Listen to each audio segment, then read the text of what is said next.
Shomari, karibu Arusha. Tueleze waandishi wa habari wanataka kusikia kutoka kwako ukiwa mwakilishi wa wachezaji. Mmejitayarisha vipi katika mchezo wa hapo kesho dhidi ya Coastal Union?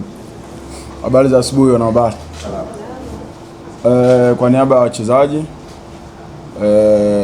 tuko vizuri na tumefika hapa jijini Arusha, tuko vizuri na tunafanya maandalizi katika siku hii ya leo, maandalizi ya mwisho kuelekea katika mchezo wa nusu finali.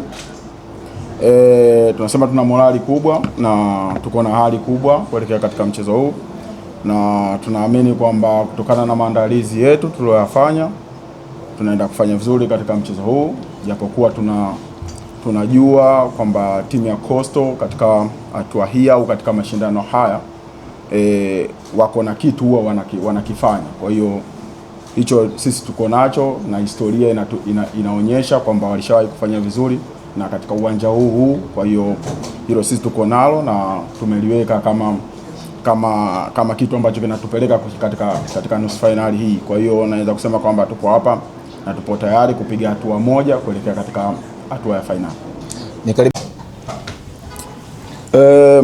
Malengo ambayo sisi kama wachezaji tumejiwekea, cha kwanza ni kufika mwisho wa mashindano, na ili kuweza kufika katika mwisho wa mashindano ni lazima ushinde katika hizi hatua ambazo unazopitia. Kwa hiyo katika hatua ambayo moja hapo tunatakiwa tushinde ni hatua hii ya nusu finali, hizo kuweza kufika katika hatua ya mwisho.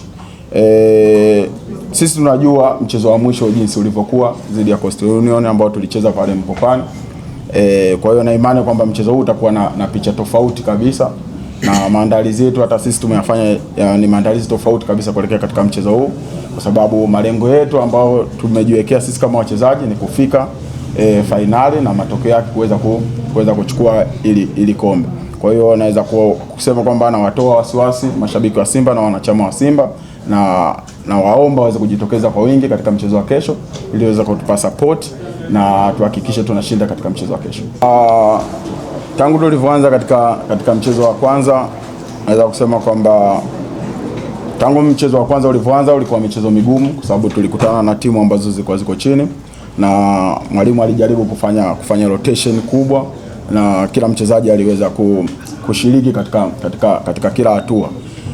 Tumeweza kupiga hatua nyingi ambazo zilikuwa ziko chini mpaka kufika katika hatua hii, na naweza kusema kwamba tangu tulivyoanza katika mechi ya kwanza tumekuwa tuna step by step na tunafanya vizuri mpaka hapa tulipofika.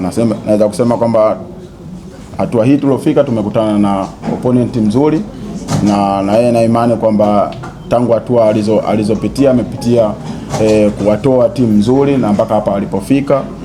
Tumebakisha hatua moja tukuelekea katika finali. Kwa hiyo naweza kusema ni maandalizi na utayari ndio utatufanya sisi kuweza kufika finali.